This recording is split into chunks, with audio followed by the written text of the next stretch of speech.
Muito bom dia, agronegócio. Hoje é quarta-feira, dia 22 de maio de 2024, 8 horas 4 minutos, pelo horário oficial de Brasília. Sejam bem-vindos. Esta é a nossa abertura de mercado, acontecendo aqui pelo site Notícias Agrícolas, pelo nosso canal no YouTube Notícias Agrícolas Oficial e também pela Rádio Agro Hoje e pela TV Clima Tempo. Sejam todos bem-vindos, nós saudamos a nossa audiência para darmos início a esse dia, trazendo para você notícias, andamento de preços, entrevistas. Estará conosco hoje o senador da República e presidente da ProSoja Rio Grande do Sul, senhor Irineu Hort, para nos fazer uma atualização sobre a condição no Rio Grande do Sul, em especial o cenário para o agronegócio gaúcho. Então ele estará conosco fazendo essa revisita às informações. Já esteve conosco logo no início dessa catástrofe que atingiu o estado do Rio Grande do Sul. Então o senador Irineu Hort estará conosco.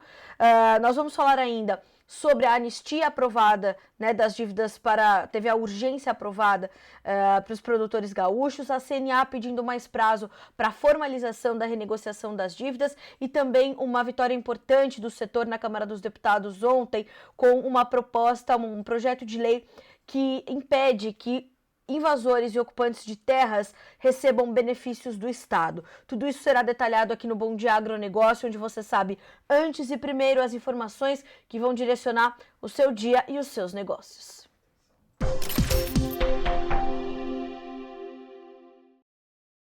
Vamos começar com a nossa rodada de preços, assim sabemos como é que os mercados estão se comportando nesta manhã de quarta-feira. A gente vai direto para a Bolsa de Chicago, onde as cotações da soja sobem, milho, trigo também, além de farelo e óleo. Então hoje é um dia positivo para a Bolsa de Chicago, para as commodities agrícolas por lá negociadas. A soja sobe 0,2%, vai a 12 dólares e 38 centes por bushel no contrato julho. O milho, 4 dólares e 61 centes por bushel, 0,7% de ganho. O trigo é quem lidera as altas, segue a sua trajetória de ganhos, 7 dólares e 9 com 1,7% de alta.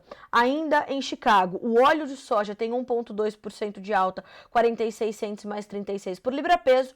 O farelo, 372 dólares e 40 centes por tonelada curta e trabalha estável, mas do lado positivo da tabela com 0,03% de alta. O óleo de soja ainda está muito pautado naqueles rumores sobre o produto que os Estados Unidos importam da China, o óleo de cozinha usado. Então, a expectativa é de que haja uma tarifação deste produto pelo governo Joe Biden, que já trouxe, né, o anúncio de um outro pacote de tarifas, embora este produto não esteja incluído neste pacote inicial. Os rumores no mercado dão conta de que a tarifação para esse produto, né, ou para este subproduto, seja maior do que os que já foram tarifados. E com essa perspectiva de um aumento, portanto, né, uma diminuição da importação, porque ficaria menos competitivo, e um aumento da demanda internamente, daria suporte, portanto, ao óleo de soja nesse momento. Então, vamos monitorar. É um mercado que tem trazido bastante volatilidade, mas um suporte importante para os preços da soja em grão agora. Bom, na Bolsa de Nova York agora, o destaque volta a ser o café. Ontem o mercado, não só em Nova York para o Arábica, mas para o Robusta em Londres, fechou com boas altas e hoje dá sequência a este movimento de ganhos. O café Arábica, 2 dólares e 18 centes mais 85 por libra-peso, com uma alta de 0,8%. Mais cedo estava subindo mais de 2% o preço do café, muito pautado ainda numa condição de dificuldade não, mas de preocupações com o Vietnã e o calorão que faz por lá, as perdas na safra de robusta. E quem liderou essa recente alta intensa entre os futuros do café foi de fato o robusta, puxado ali pela Bolsa de Londres, o que se refletiu muito rápido, né, instantaneamente para o Arábica em Nova York, e esse movimento teve uma perda de força nas últimas semanas, mas nesta semana o mercado volta a subir, testando aí patamares importantes de serem também acompanhados. Para o cafeicultor é hora de fazer contas, realmente entender o que acontece. Então, atenção a estas informações. E lembrando que começa nesta quarta-feira o Seminário Internacional do Café em Santos, com cobertura exclusiva do Notícias Agrícolas. Bom, Na sequência da nossa rodada de preços, nós temos ainda o açúcar caindo um pouquinho, 0,1% para 1800 mais 54 por libra peso. O algodão se destaca com 2,2% de alta, 78 cents mais 5 por libra peso. Essa alta está muito conectada a informações, ou melhor, a um movimento de correção, de reajuste depois das baixas consideráveis que registrou nos últimos dias. Então, é importante também monitorar. Ontem, já verificamos com o Peri Pedro, que é head de algodão da StoneX, que a pressão sobre os preços de Nova York, base em fundamentos, continua. O petróleo hoje trabalha em campo negativo, nós temos baixas para o WTI e também para o Brent. O WTI perde 0,5% para 78 dólares e 25 cents por barril. O Brent, que refletindo o quadro global de oferta e demanda, tem 82 dólares e 45 centavos, com uma queda também de 0,5%. O gás natural cai 0,4%, o ouro 0,3%, a prata 0,1% e o cobre 2,3%. Então, todas as commodities energéticas e metálicas hoje trabalhando em campo negativo, né?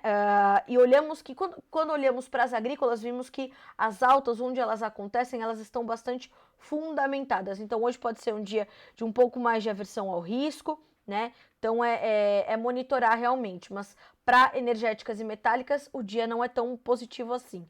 104.705 pontos no dólar index, com 0,1% de ganho.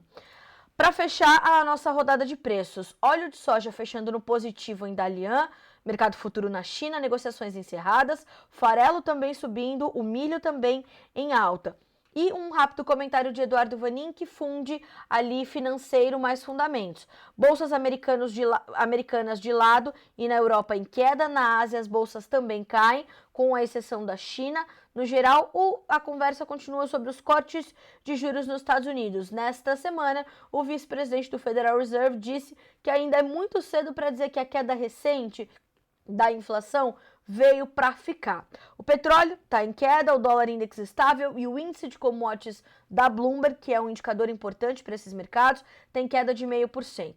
Soja, milho e trigo em alta na Bolsa de Chicago, o clima na Rússia continua no radar, que é o que dá suporte às altas do trigo, geadas na Ucrânia, também outro fundamento de alta para o trigo, boa janela de plantio para 7 dias nos Estados Unidos. 8 horas e 11 minutos pelo horário oficial de Brasília. Sabidos os preços, é hora de checarmos as manchetes nas nossas notícias da manhã.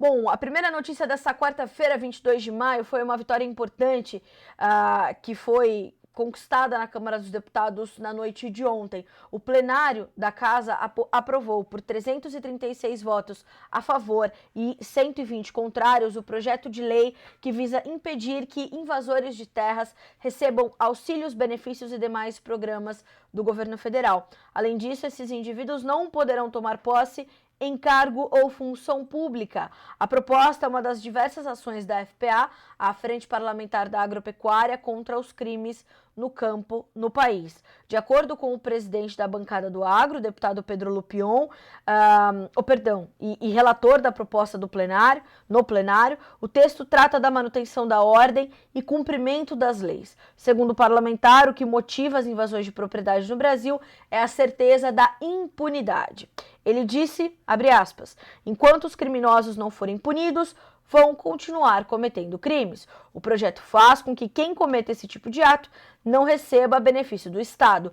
Nada mais justo do que isso. Já o autor do projeto de lei, o senhor Marcos Polon, que é do PL do Mato Grosso do Sul, esclarece que é um ultraje ao Estado Democrático de Direito, consagrado no texto da Carta Maior, permitir que os agentes criminosos se beneficiem de programas assistenciais financiados pela população. Abre aspas, o Estado brasileiro não pode se prestar ao papel de financiador do bem-estar de delinquentes, fecha aspas. E assim, os parlamentares foram trazendo as suas perspectivas, foram trazendo as suas sinalizações e agora, naturalmente, a matéria segue para o Senado. O deputado Ricardo Salles, do PL de São Paulo, que foi, inclusive, relator da CPI do MST, afirmou que a proposta nasceu na FPA como um pilar da defesa do setor agropecuário brasileiro. O parlamentar investigou, né, que foi relator dessa CPI que investigou o movimento dos trabalhadores sem terra, destacou as diligências feitas durante a investigação. Os vídeos eram bastante claros, né, quando essas diligências visitaram acampamentos e assentamentos do movimento dos trabalhadores sem terra. As condições eram realmente precárias e as denúncias foram bastante graves, né? As denúncias foram bastante sérias e é até triste de se ver as pessoas tendo de viver, como eu sempre digo aqui, né, reféns das suas necessidades. Isso é desumano, né? É falta de dignidade, né, desses senhores de colocar essas pessoas nesse cabresto, né, moderno, de deixá-las ali confinadas, porque elas precisam daquele espaço, porque elas precisam daquela comida, porque elas precisam do mínimo, e às vezes nem o mínimo lhes é garantido. Então, e sem contar, eu vou sempre reforçar nesse espaço que o direito à propriedade privada é um direito constitucional. Invadir propriedade privada é crime. Assim como o direito à reforma agrária, a necessidade da reforma agrária também está prevista na lei. Tudo precisa ocorrer dentro dos parâmetros da lei. É papel do Estado verificar quais são as terras destinadas à reforma agrária e fazê-la de forma justa e honesta, né? É preciso que isso aconteça. Então, ontem essa foi uma vitória importante para o setor produtivo, uma vitória importante, né, liderada pela Frente Parlamentar da Agropecuária e que precisa ser registrada. Como eu já afirmei, a matéria agora segue para o Senado Federal. Vejamos como deverá tramitar por lá, se será aprovada ou não. 8h15 pelo horário oficial de Brasília.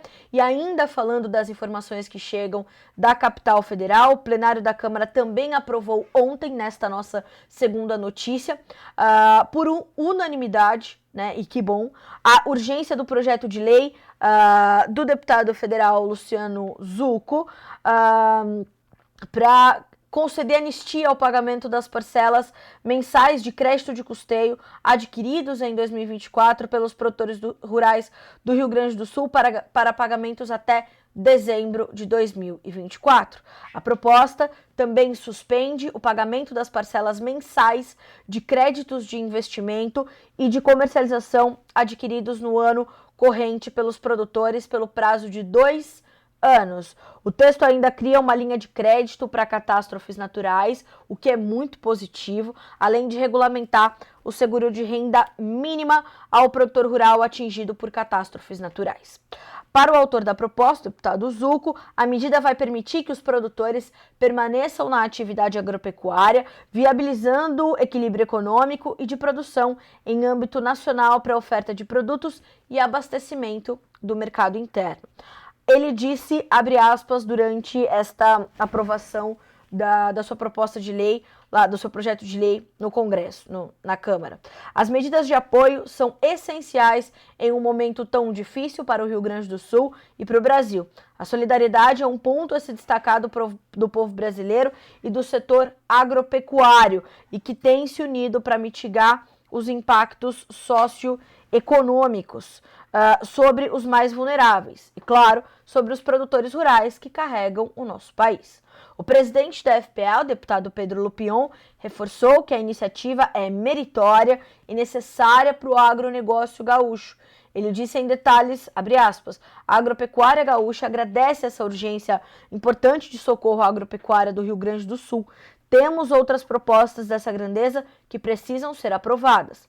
A deputada Bia Kicis lembrou que esse é o momento de ajudar o Estado a se reconstruir. É hora de pensar na sobrevivência de quem está perdendo tudo diariamente. É hora de dar apoio à legislação para reerguer o povo gaúcho.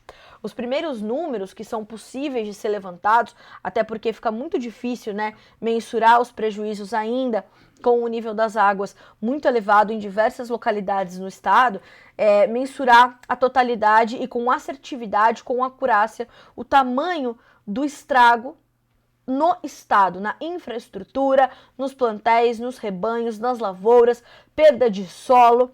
Então, de fato, é momento de se oferecer todas as ferramentas disponíveis e criar novas para personalizar uma ajuda específica, porque jamais se viu algo como aconteceu no Rio Grande do Sul neste ano. Um estudo recente dessa semana mostrou que levará pelo menos 10 anos para se restituir a infraestrutura logística do Estado, né, na sua totalidade e plenitude. Isso é muito sério, são 10 anos. O estado do Rio Grande do Sul é um estado quase que 100% dependente do modal rodoviário. Então, o que aconteceu, né, toda essa disrupção na logística gaúcha traz prejuízos em efeito cascata, né? Somente a Associação dos Avicultores do Rio Grande do Sul mostra também que as perdas na avicultura do estado já somam, somente na avicultura, 183 milhões de reais, né? Então, aonde se pode alcançar, aonde se pode calcular? Então, imaginem vocês a situação do produtor gaúcho nesse momento, né, que precisa de fato se restituir, se reconstruir e recomeçar. Então, tudo que lhes puder ser oferecido nesse momento precisa ser oferecido e, mais do que isso, eles precisam ser garantido. 8 horas e 19 minutos pelo horário oficial de Brasília. Claro que não são só os produtores gaúchos que têm problemas, né? Então, antes dessa tragédia acontecer, o Conselho Monetário Nacional já havia atendido a um pleito, meio que parcialmente, da agricultura para renegociação de dívidas, para a renegociação de dívidas para produtores que foram afetados também por outras adversidades climáticas, em especial a seca neste ano ali para alguns estados. Então são 16 estados, 4 culturas, soja, milho, pecuária de corte, pecuária leiteira, e não são para créditos de custeio, somente créditos de investimento. Neste cenário, a medida aprovada pelo Conselho Monetário Nacional, o CMN, ela previa um prazo para formalização para o pedido de renegociação de dívidas até 31 de maio. Né? Já se sabia que era um prazo curto e que a medida era bastante restritiva. Nós ouvimos a CNA em torno dessa situação, trouxemos uma notícia bastante completa de análise desse quadro e agora a CNA, que já havia sinalizado de novo que era um prazo curto para fazer essa formalização da renegociação de dívidas, está pedindo mais prazo ao governo. A CNA, a Confederação da Agricultura e Pecuária do Brasil, solicitou ao ministro da Fazenda, o senhor Fernando Haddad, a prorrogação de prazo para que os produtores rurais formalizem as renegociações de operações de crédito rural de investimentos que vencem em 2024. Essas operações foram contratadas por produtores rurais afetados por problemas climáticos provocados pelo El Niño e questões mercadológicas. Em uma nota, a CNA afirma que o pedido se refere à resolução do Conselho Monetário Nacional publicada no final de março. A norma estabelece um prazo até 31 de maio para aderir à renegociação e autoriza a repactuação de parcelas de contratos de investimento, com vencimento neste ano de produtores com renda prejudicada pelo clima ou por dificuldade de comercializar a produção. O presidente da CNA, o senhor João Martins, assina a nota e diz neste documento: são vários casos de produtores rurais que enfrentaram significativas dificuldades para cumprir os prazos estipulados. Muitos estiveram e se viram impossibilitados de reunir todos os documentos necessários e de organizar suas finanças dentro do prazo estabelecido. A resolução contempla principalmente as culturas, como eu disse, de soja, milho, pecuária de corte e de leite em pelo menos 16 estados. O que isso quer dizer? Isso quer dizer que aquele pleito inicial da CNA e de demais associações de classe, como a ProSoja, entre outras, ele era muito claro e muito completo. E ele foi apenas parcialmente atendido pelo governo federal. Né? É sabido, claro, que tudo que chega lá vai ter um atendimento parcial. Só que neste caso, e principalmente pela situação em que se encontra o agronegócio brasileiro neste momento, de maior vulnerabilidade, esse prazo precisava ser estendido. Mais do que isso, era necessário que estivesse nessa resolução as parcelas de custeio. Né? Lembrando que toda essa realocação de recursos, esse redesenho da estratégia do crédito para atender a todos esses pleitos e mais o que aconteceu no Rio Grande do Sul, vai comprometer o que vem do Plano Safra 2024-25. O Plano Safra 2024-25 terá de prever essas condições. né? Principalmente a situação do Estado gaúcho. Então, olhar para a situação do crédito vai ser fundamental e determinante, né? Não é possível a gente continuar nessa incerteza para o produtor, nessa insegurança para o produtor, né? Então, a nota da CNA, né, ela está disponível, a notícia está disponível para você e é importante que você entenda como fazê-lo, né? A CNA também tem dado todas as instruções para que os produtores que precisam acessar esta resolução e acessar estas medidas de amparo estejam bem informados. Então, toda a documentação que você precisa reunir, as provas do que aconteceu, garantir que aquelas perdas que você teve foram reflexos de adversidades climáticas severas, fazer um dossiê, né, das suas perdas, para apresentar isso junto à sua instituição financeira e fazer essa situação. Para fechar essa notícia, ontem uma manchete do jornal Valor Econômico dava destaque para essa deslanchada do setor de crédito privado, justamente diante dessa situação. 8 horas e 24 minutos pelo horário oficial de Brasília. Aqui no Bom Dia Agronegócio desta semana, nós temos apresentado o legado da família Vick na Fazenda Estância, em Pirassununga, no interior de São Paulo, que adquiriu como seu lema a agricultura regenerativa. Em parceria com a Bayer no projeto For Farming, é possível perceber que essa mudança tem acontecido e sendo passada de geração para geração. Ontem nós vimos os mentores desta iniciativa, né? Pai e mãe ali da família Vick. Agora nós vamos conhecer suas duas filhas, Natália e Aline, que deram sequência, né, num processo muito bem feito de sucessão familiar, que estabeleceram e dão sequência a esse legado lá na Fazenda Estância. Acompanhe. Nunca imaginei também que eu estaria aqui na fazenda, né, e tão apaixonada como eu estou hoje pela agricultura regenerativa. Eu sou economista de formação, eu vim para a fazenda há mais ou menos uns 4 anos. Foi um chamado, né, muito natural para trabalhar com minha família, para aprender com meu pai, aprender com eles o que eles estavam fazendo aqui. E casou muito com esse time, né, da agricultura regenerativa. É uma coisa que a gente já fazia e a gente conseguiu, né, dar cada vez mais passos para hoje em dia a gente falar que realmente esse a gente virou o leme da fazenda para isso e esse é o caminho que a gente vai trilhar daqui para frente. Foi desafiador, né? A gente começava aqui, quando você abre mão de uma safrinha de inverno para plantar culturas de cobertura, a gente já ouviu algumas vezes que a gente estava plantando mato, né, e abrindo mão de plantar milho, colher milho para plantar mato.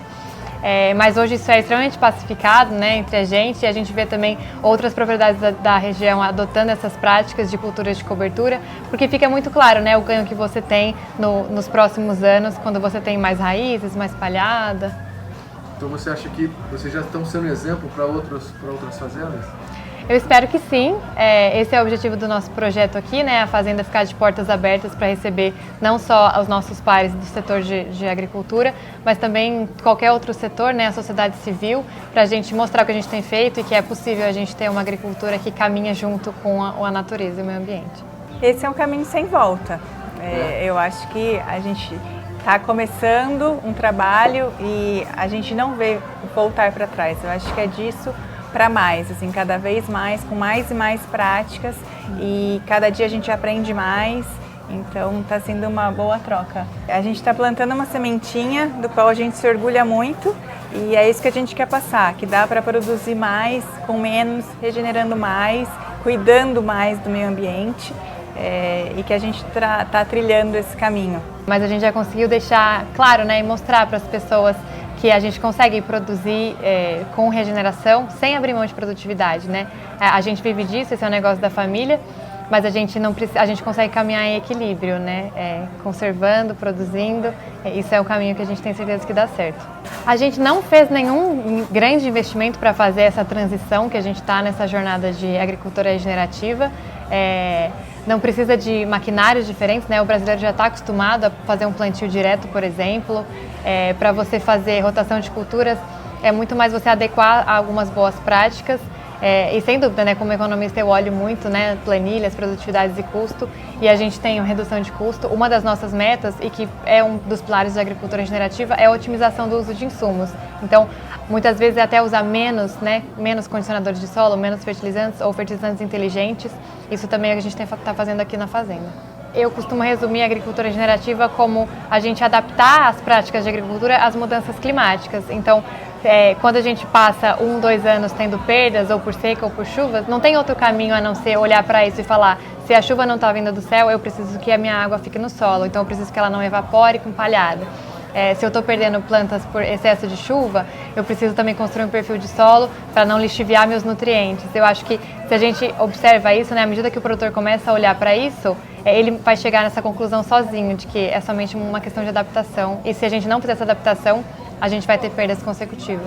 Há mais ou menos um ano a gente recebeu o convite da Bayer, né? E eu tenho visto que nesse um ano, o que a gente esperava que ia demorar essa nossa transição dessa jornada para a agricultura regenerativa, a Bayer tem ajudado a gente a acelerar muito isso, né? Com todo o conhecimento técnico que eles têm, o acesso que eles estão fazendo essas pontes para a gente com conhecimento técnico e também com ferramentas digitais. Então eu acho que o que a gente faria em muito mais tempo, a Bayer está ajudando a gente a fazer em menos tempo. E aí sim ser uma fazenda referência de agricultura regenerativa. Foi uma surpresa o convite para essa parceria, não esperávamos. Eu falo que estávamos fazendo nosso aqui no campo e a gente não imaginava que tinha alguém olhando, né? E estavam olhando, e aí recebemos o convite, ficamos honrados e aceitamos, e essa parceria tem agregado muito. A troca de conhecimento, a troca de experiências, e acho que é o começo aí de uma longa jornada pela frente. A gente espera que a partir de hoje, né, que é o lançamento oficial desse projeto, a gente receba cada vez mais pessoas aqui. A gente quer ser uma fazenda de portas abertas, não só para mostrar, né, mas a gente acha que a gente também pode aprender muito para favorecer ainda mais essa nossa jornada, né? E como eu falei, receber pessoas do nosso setor para trocar experiências, receber a sociedade civil, receber estudantes, esse é o que a gente imagina aqui para a fazenda.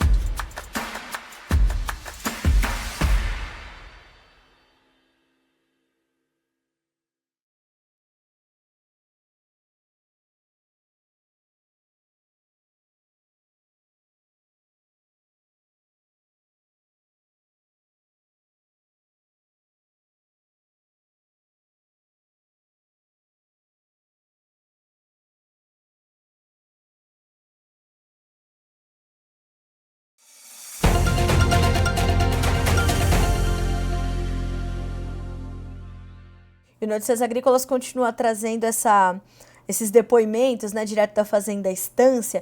E ontem nós falávamos sobre a sucessão familiar como mais uma das ferramentas para a agricultura regenerativa. É preciso que passe de geração para geração para que dê resultado. E por lá, aqui no interior de São Paulo, né, em Pirassununga, tem dado certo. E ao longo dessa semana, mais informações chegam para você aqui no Bom Dia Agronegócio. Continue acompanhando. Bom, agora nós vamos para o nosso quadro de entrevistas, onde nós atualizamos a situação do estado do Rio Grande do Sul, em especial o quadro para o agronegócio gaúcho. Então, as últimas informações atualizadas agora no nosso quadro de entrevistas.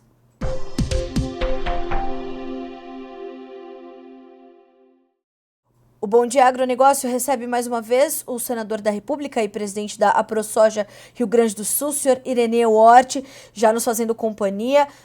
Bom dia, seu Ireneu, seja bem-vindo. É sempre um prazer recebê-lo por aqui, em especial num momento tão delicado, num esforço de comunicação do senhor. Muito obrigada mais uma vez. Ok, eu que agradeço. Seu Ireneu, qual é a atual situação do agronegócio gaúcho? O que o senhor pode nos trazer de atualização do que é possível até esse momento, apesar de todos os desafios, ser mensurado até agora? É momento de entender as perdas para se saber por onde começar? Sem dúvida, algumas lavouras de soja e arroz, especialmente, que ficaram por ser colhidas, o pessoal, a parte que consegue colher, voltou a colher, mas com grandes prejuízos. A soja, onde tinha em torno de 25% da área do estado por colher, algumas áreas não colhem mais, outras colhem com grandes prejuízos, né? Soja variada, umidade e tal. Muitas lavouras não vão ser mais colhidas. A mesma coisa é o arroz, né? E a turma na região onde não deu tanto problema, se preparando para começar o plantio da safra de inverno, que começa logo ali na frente, no mês de junho agora, né? Vai preparar trigo. Mas tem muitas áreas que sofreram lixiviação por excesso de chuva. O pessoal vai ter que recuperar a área antes de plantar. Antigamente você fazia plantio direto, sem mexer em nada, né? Só plantava. E hoje, com essas chuvas aí, muitos lugares, o pessoal vai ter que fazer um preparo diferente do que fazia antigamente.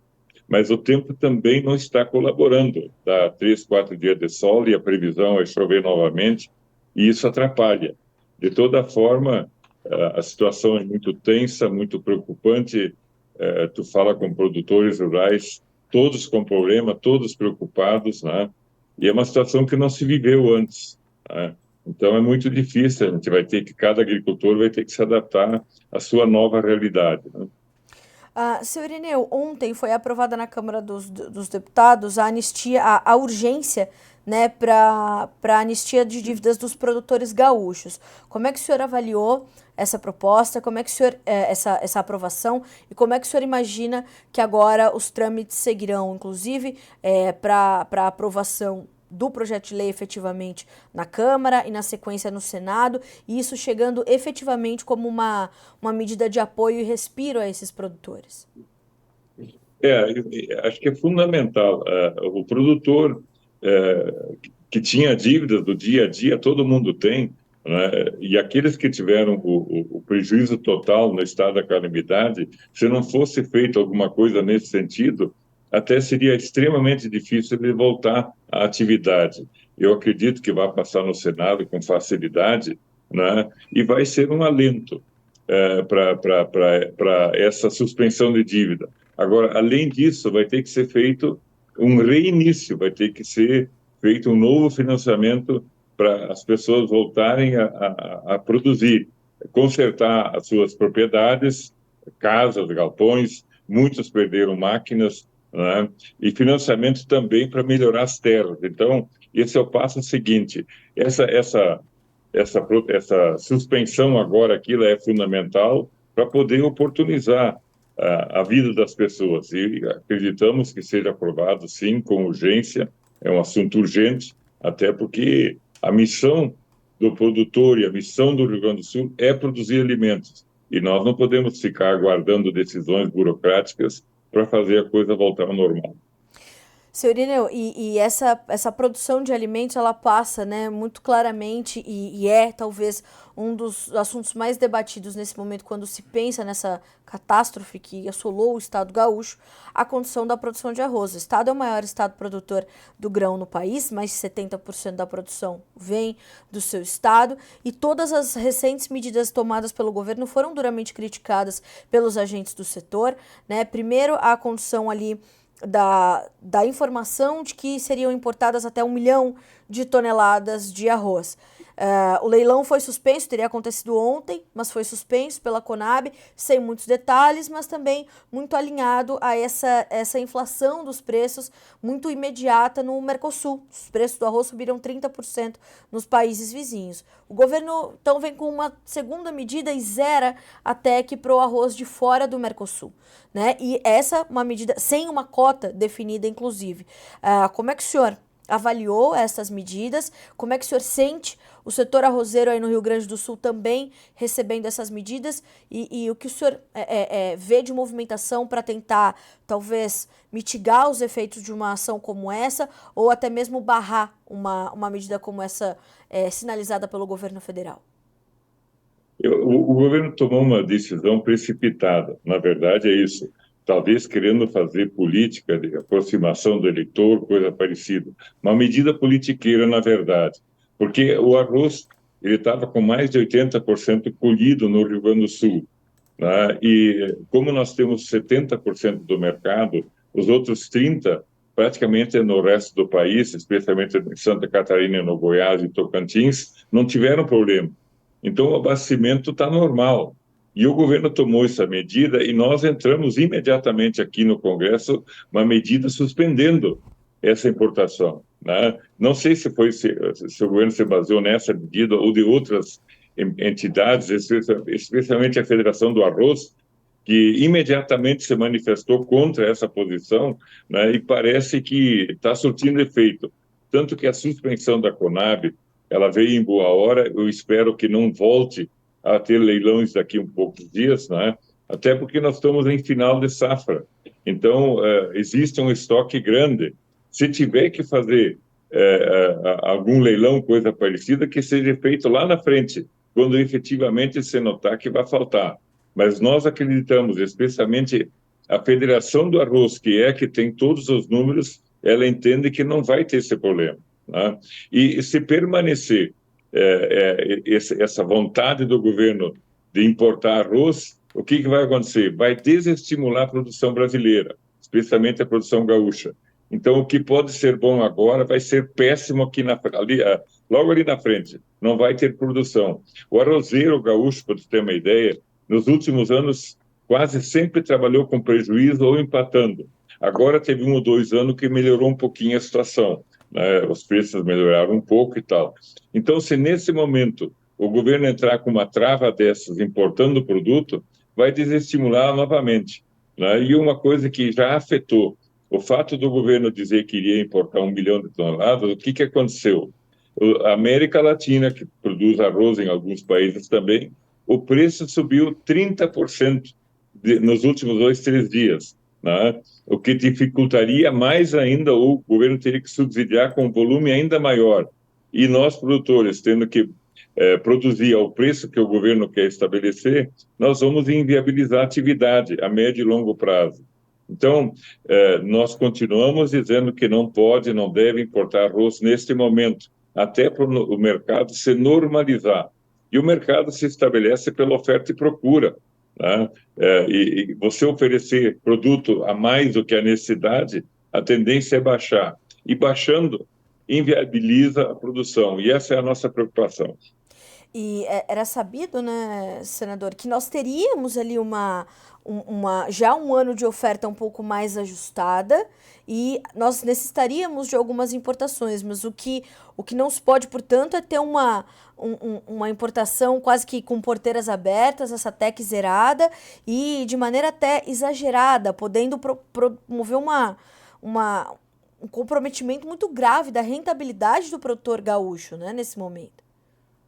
Não, sem dúvida, né? Mas todas as commodities, seja arroz, seja soja, seja milho, existem momentos no ano que se exporta e também existem momentos que se importa, né? Arroz, nos últimos 2 anos, o Estado exportou alguma quantidade, até porque tinha produção em excesso e até para ver o equilíbrio de preço. Agora, fazer importação no momento da safra é extremamente prejudicial, né? Não só arroz, como qualquer outro produto. E volta e meia o governo entra nessas, né? Quando um certo produto está em grande quantidade, a situação do leite é parecida, né? Então a importação, o que ela provoca? A baixa do preço, porque o governo subsidia, e o produtor de leite, no caso do leite especificamente, começa a desistir da atividade, e menos gente fica produzindo leite. E o arroz não é diferente, né? Ninguém vai começar a produzir um produto sabendo de antemão que vai ter problema. O que ele vai fazer nessas áreas? Ou ele deixa elas em pousio, não planta, ou planta outra cultura. No caso do Rio Grande do Sul, soja, na maioria das áreas, nem em todas é possível, milho ou até pastagem para pecuária. Então, ele usa uma produção alternativa nessas áreas, e aí o que vai acontecer? Logo ali na frente, não vai ter arroz para abastecer o mercado interno. Bom, é algo que a gente vai acompanhar muito de perto. Eu queria ouvir do senhor também como é que o senhor está enxergando as próximas safras que estão prestes a acontecer no Rio Grande do Sul, seu Irineu. A gente tem uma safra de trigo que deveria começar a ser plantada aí no próximo mês, mas muitas dessas áreas que seriam cultivadas com trigo ainda estão impraticáveis e há uma incerteza muito grande em relação a esta nova temporada de trigo no Rio Grande do Sul, que também é um estado fundamental na produção deste grão. Como é que o senhor tem sentido este ambiente entre os produtores e esta nova safra de trigo? Há um risco e uma incerteza muito grande em cima dessa nova temporada? Olha, a região do trigo não foi tão afetada, é a região mais alta, Planalto Médio e tal, né? Então, as terras praticamente que o pessoal iria produzir trigo estão lá. O que acontece é a lixiviação, como eu falei antes, Uhum. né? As pessoas vão ter que preparar um pouco a terra, diferente do que faziam em outros anos. Mas o que afeta o trigo, na verdade, é a rentabilidade. O preço do trigo no mercado é baixo perto do custo da lavoura. Então, a expectativa é de que a área seja menor do que no ano passado, juntando esses dois fatores, o fator da chuva e o fator preço, fator de mercado. E a próxima cultura da soja, que o plantio está mais lá na frente, a partir de outubro, praticamente do ano que vem, ainda muita coisa poderá acontecer até lá, né? Mas eu tenho a convicção de que safras ou super safras ou grandes safras é difícil de acontecer em função de não dar tempo de se recuperar toda esta área. Mas o pessoal, o agricultor, ele é persistente, ele vai fazer de tudo para voltar a produzir, desde que tenha viabilidade econômica. A soja é uma cultura que independe de qualquer situação, no mercado internacional, é uma commodity mundial, né? E o preço nós conhecemos há muitos anos, ele oscila de acordo com a oferta, procura, clima americano, intenção de compra da Ásia e assim por diante. E o produtor é a principal cultura do Rio Grande. Isto vai acontecer, o plantio vai ser a mesma coisa, talvez um pouco mais, um pouco menos, com condição ou com capacidade produtiva um pouco menor. O arroz que está nessa incógnita que nós conversamos antes. Vai Certo. depender, se o governo insistir na importação, na minha concepção, vai diminuir a área plantada e aí nós vamos ter problema. E tem outra questão nessa questão da enxurrada. As áreas mais afetadas, que hoje são 86 municípios, ou 78, aliás, o governo ontem decretou mais uma vez que em calamidade são 78 e em estado de emergência são 400 e alguma coisa. Nesta região, houve muito prejuízo na monocultura, aliás, na monocultura não, na pequena cultura, hortifrutigranjeiros, animais, aves, suínos, onde a água levou muitas instalações, levou muitos animais e não tem como você, num curto espaço de tempo, voltar a produzir. Ali levou a terra embora em muitos lugares, né? Então, esses alimentos produzidos nessa região são alimentos que não fazem parte das grandes commodities, mas fazem parte dos alimentos do dia a dia. Estão todos eles, a região toda está muito próximo do maior centro consumidor, que é a região metropolitana. E esta região foi muito afetada. Então, nós vamos ter problema de abastecimento dessas culturas que são o que mais alimenta a mesa do gaúcho. Senhor Irineu, a gente tem uma pergunta para o senhor do Jonathan Freitas, que acompanha aqui o Bom Dia Agronegócio. Ele diz o seguinte: a ProSoja Rio Grande do Sul teria informações sobre qual percentual de arroz ainda estaria nos armazéns que sofreram com as enchentes? Pergunto, ele diz, porque os preços já subiram em proporção absurda nas gôndolas. É possível já fazer esse levantamento do que havia sido colhido, estava armazenado e se perdeu naqueles silos que foram atingidos pelas enchentes, senhor Irineu? Eu não tenho este número. Eu sei que vários silos, a água, principalmente que estão na região baixa, a água afetou. Tem problemas, inclusive conversando com o pessoal outro dia, para retirar esse arroz, eles tinham que sugar ele por cima do silo, porque se retira como normalmente se retira, ele vai misturar o arroz estragado que está embaixo, né? Então, existe um percentual de perda aí, mas não é tão grande, né? Não foram tantos silos assim. A perda maior é parte dos 17% que ainda faltava colher. Sim. E desses 17% que faltava colher, acredito que aí sim, a metade dele talvez não colha mais, porque a água levou embora, ficou embaixo d'água muitos dias e estragou, né?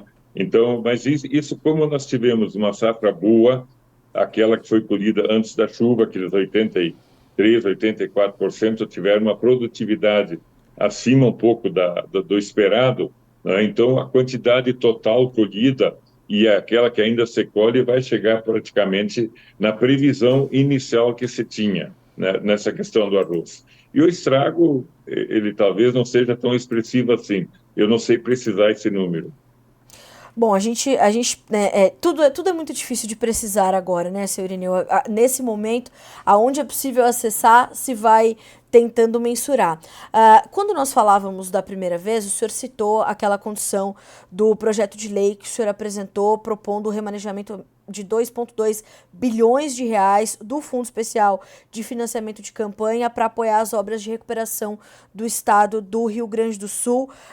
E aí é olhar para a reconstrução de estradas, pontos, residências, a infraestrutura do estado de uma forma geral. Como caminha esse projeto, seu Irineu? Quais são as últimas informações que o senhor tem em relação a essa iniciativa que o senhor propôs?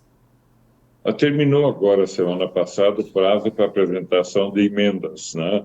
Agora está indo para a relatoria para ser relatado.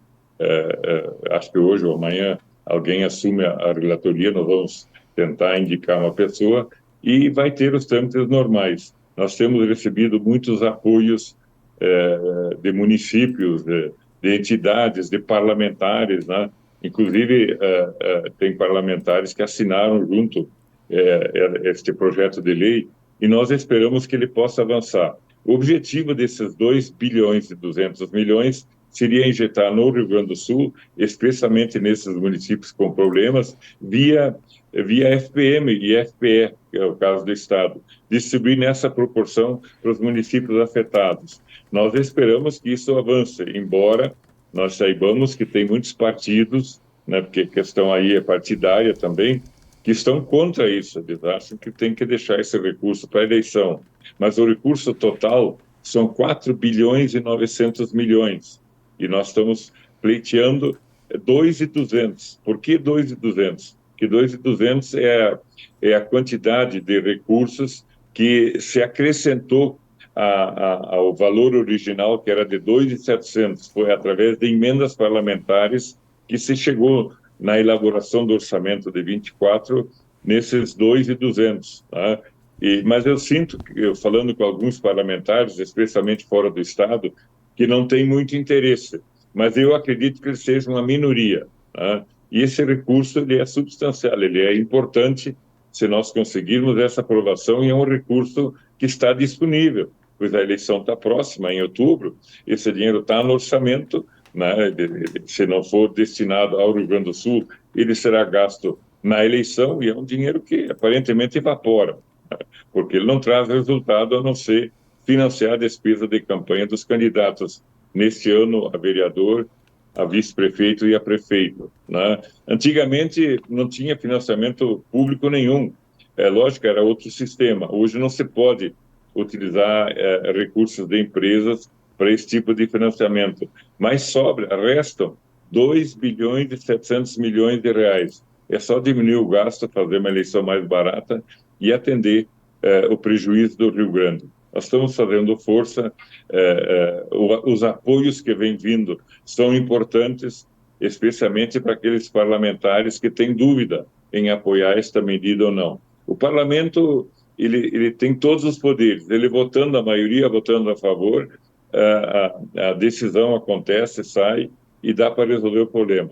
O problema é o convencimento, né, dos deputados e senadores. Isso é interessante de trazermos, né, seu Irineu, uma vez que também está em debate ali entre as autoridades, entre os representantes do governo federal, do governo estadual, essa possibilidade de adiamento, né, das eleições municipais aí no estado do Rio Grande do Sul. Então, as peças precisam de fato se encaixar para que a reconstrução do estado seja prioridade, não? Ontem eu tive numa reunião com os prefeitos e alguém levantou essa ideia, essa hipótese de adiamento. Eu não acredito muito que vai acontecer, até porque nós estamos em maio ainda e a eleição em outubro. Até lá muita coisa recupera e tal. E se for, o que poderá acontecer? O adiamento, talvez 30 dias, que nem aconteceu na eleição passada, quando houve o Covid, foi adiado por 30 dias. Mas o problema é só o Rio Grande do Sul. Então, para haver uma decisão geral no país todo, são 27 estados e um que tem problema, não vai acontecer. O Rio Grande do Sul, especificamente, é uma decisão bem complicada. Então, eu particularmente não acredito que isso possa acontecer, embora, logicamente, respeito a opinião dos demais, dos que acham que deve ser adiado. Né? Agora, prorrogar mandato, isso eu não vejo chance nenhuma. A única chance que eu vejo é, eventualmente, poderá adiar alguns dias a data do pleito, efetivamente. E, senhor Irineu, uma outra iniciativa do senhor que eu acho que é importante a gente trazer para a nossa audiência, principalmente para que essas informações cheguem a mais pessoas no Rio Grande do Sul, é que o senhor também propôs a retomada do programa emergencial de manutenção do emprego e renda, que foi criado durante a pandemia de Covid-19. E o senhor propõe a volta disso para haver, né, mais uma medida de apoio à reconstrução, nesse caso, de vidas, de histórias e de empregos, né, na sua manutenção, na manutenção da renda e, naturalmente, da dignidade dessas pessoas, para que haja também mais uma ferramenta para tranquilizar essas pessoas na hora de recomeçar sua vida, não? Nós entramos com um projeto nesse sentido também.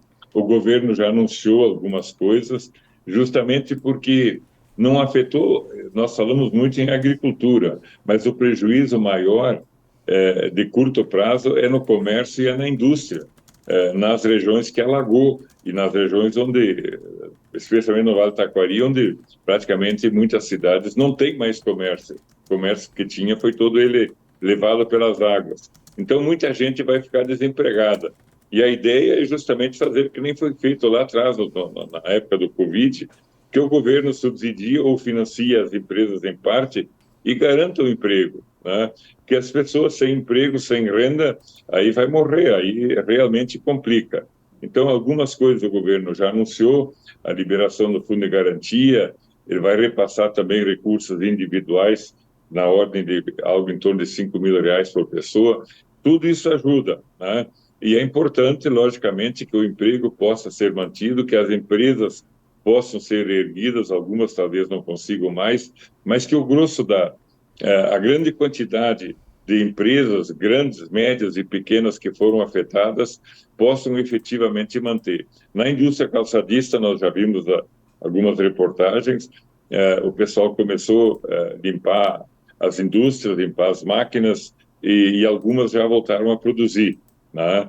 O problema não é só a produção, o problema também é a matéria-prima. Muita matéria-prima nessas indústrias que foram alagadas estragou, então vai ter uma dificuldade de se conseguir retornar o normal da atividade. Mas isso é coisa passageira, né?